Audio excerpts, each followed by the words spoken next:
Hey guys, Scott Stevenson here. I'm a gaffer and director of photography here in Los Angeles. And in today's video, I'm going to show you a little bit of behind the scenes of a recent shoot that I did for a guitar company that manufactures custom guitars. It was a job that I had to do all by myself, and I think a lot of you guys can relate to the one-man band kind of solo filmmaker type of style where you have to go out and you have to light the scene, you need to work with the client, you need to record audio, and you need to be the camera operator, DP. I basically had to load everything up into my car by myself, drive all the way out to this location. It was outside the city by like 3 hours north of here, and did the whole job pretty much by myself, and then came back, edited, and got it out to the client. But I think a lot of people can relate to this type of scenario where you're kind of doing everything by yourself. But what I wanted to do is I still wanted this to be a very high-end commercial and really showcase the product without sacrificing quality because I'm by myself. If I was here in the city and I had more help, I probably would have a gaffer helping me with lighting and maybe a grip to kind of move around some stuff. I'd have somebody who's dedicated to running the sound, but in this circumstance I had to kind of do it all myself. So I wanted to just share with you what it's like to set that up and kind of see what I was able to achieve by myself, and maybe you guys can take some stuff away from that. So here's a few frames from the final piece that I think turned out really well. As you can see, there's a couple of close-ups of the guitars, and here's some of the B-roll also playing the guitar. Here's a couple frames of the final like piece to camera talking head section. Here's our wide shot, and then I had another close-up. And another thing that was kind of difficult is we wanted to do 2 cameras, and because I was all by myself, even just running one camera and running the sound and doing the lighting was just so much. We had to kind of cheat the second angle. So I was able to get this first angle, which was like a wide, and we did our full like performance, went through the whole script with the talent, and then I went in and I recomposed and I got the second angle to be able to get similar lighting, but to make it look as if there was 2 cameras, so it's like a fake multicam kind of scenario. Here's a look at the wider shot where we had one unit right up over the top here that was basically a Lightmat 2L that was on a menace arm. And as you can see, here's a look at the menace arm. So we had that kind of coming over here and giving us this soft, nice, warm push, sort of a hair light that was up above. And we also had these nice curtains that were in the background, and our client actually had a nice little light that he was able to kind of uplight all of these curtains and give us like this nice blue kind of a vibe coming up and creating a lot of like texture and these little light and dark areas, as you can see here. So we had that kind of light and dark areas, as well as that warmer sort of push from the top that was creating this nice edge, nice separation, and hair light coming down from here. So there was nice color contrast, as you can see. And yeah, this really nice edge and these little separation here of warm and cool and warm and cool. And then as my key light over here on the other side, what I ended up using was a Vortex 8, and I had that pushing through a 6x that I just T-boned of some magic cloth, and that was kind of just doing its thing over here and providing a nice soft wash that was coming over and giving us this nice key on the talent's face. And that was providing all this level coming across here and giving us this nice ratio on this side.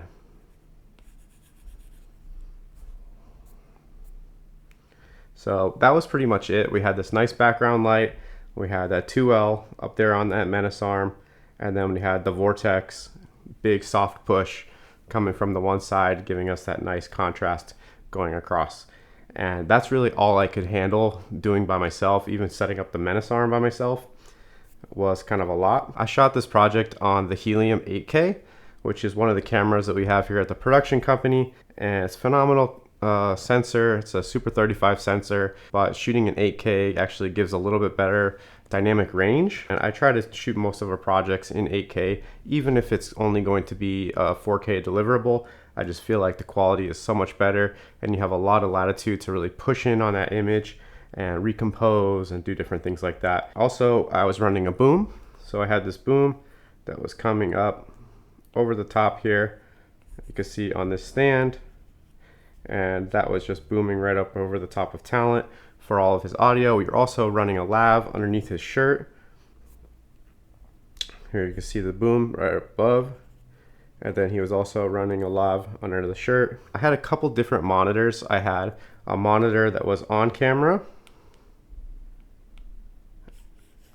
and then I also had a small HD 7-inch that I was also running on camera. The reason that I have two monitors because the DSMC2 monitor is not the greatest. It's terrible. If you've used DSMC2 cameras, you know that they're not very responsive.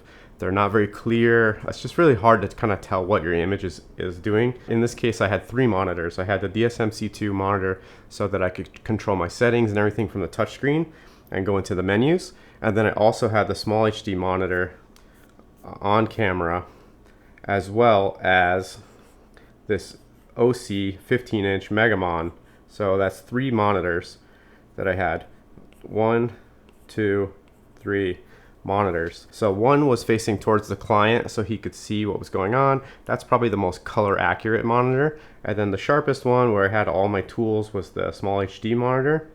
And just to control the camera, I use the DSMC2 native red monitor. But I like using the small HD just to get my focus peaking, my false color, and also the EL zones. I really like to use that to understand what my contrast is doing. All our stuff pretty much took place right here. My talent was using a laptop so that he could look down and see his notes, and then he could look over and see his monitor and see what he was doing. This is some of the results that we were able to achieve. That nice blue background light that was coming up and edging everything was looking really fantastic. Then we had that nice soft push. I think it was set to about 6,000 Kelvin, and that was the vortex inside of a DOP Choice snapbag Chimera, and then that was also pushing through some, I believe it was half grid diffusion 6x, and that was T-boned. And that was our key. It was fantastic. I believe we were at 4 on the key side. So we were at a 4. So I believe we were at a 4 over here on the key side. And then over here on our shadow side, I believe we were at a 2.8. So that was 4 and 2.8. And then I believe that our orange light from above, that was also at a 2.8, and I didn't meter the background, but I think that was about 2 stops under. So again, this was 2.8, and this was giving us a 4. As far as audio, I was running my boom, which was the Audix pencil condenser microphone. I made a video on the channel about it before. I really love that microphone, and it was running on a small little Film Devices boom pole, and that was just going right into the Zoom F3, recording 32-bit float. And then I had a long 3.5 millimeter cable that was going over from the F3 into camera, and then I was monitoring with headphones out of the camera.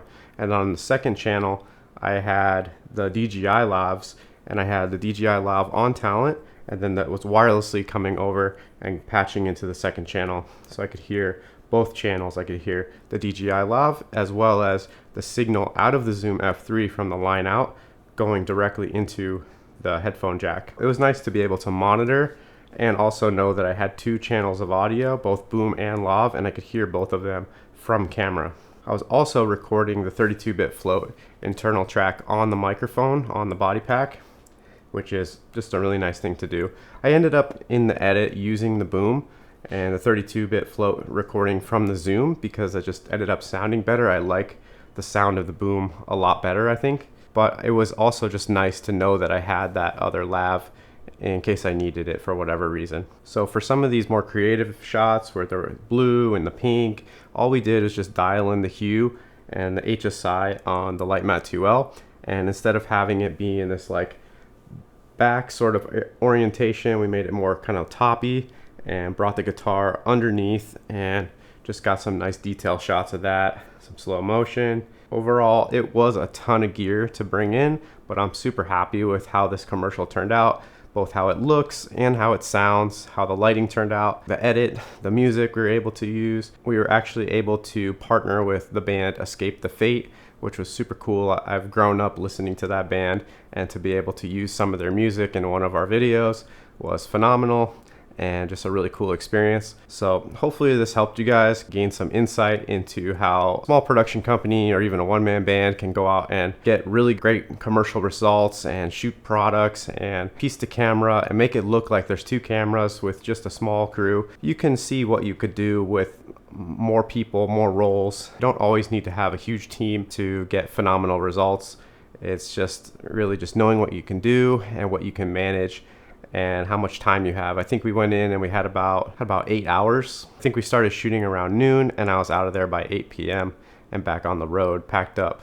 So in 8 hours, I was able to do 2 cameras. We did a rig here with a GoPro, which was pretty cool, where I rigged it actually to the guitar, and we did some instrumental stuff, some B-roll where he's like playing the guitar, and I used a mini Cardellini clamp and a little friction arm from Small Rig that allowed me to be able to hold on to the guitar and not damage it and get sort of this like FPV sort of perspective that I think it actually turned out pretty cool. And then I also just shot some handheld stuff with the Red as well, and just got in there and just shot some B-roll. But majority of it was on a tripod just because I didn't have a focus puller and I was just doing what I could. Anyways, guys, that's all I got for you today. If you're curious about any of the gear that I used in this video, go ahead and check out some of the links in the description. They are affiliate links and they do help the channel, so I encourage you guys to go check them out for some of the recorders and the mics and things that I use when I do sort of some of this video production kind of stuff. Once again, guys, I'm Scott Stevenson. Thanks for watching. Feel free to check out some of my past videos as well as subscribe to see my future ones. Peace.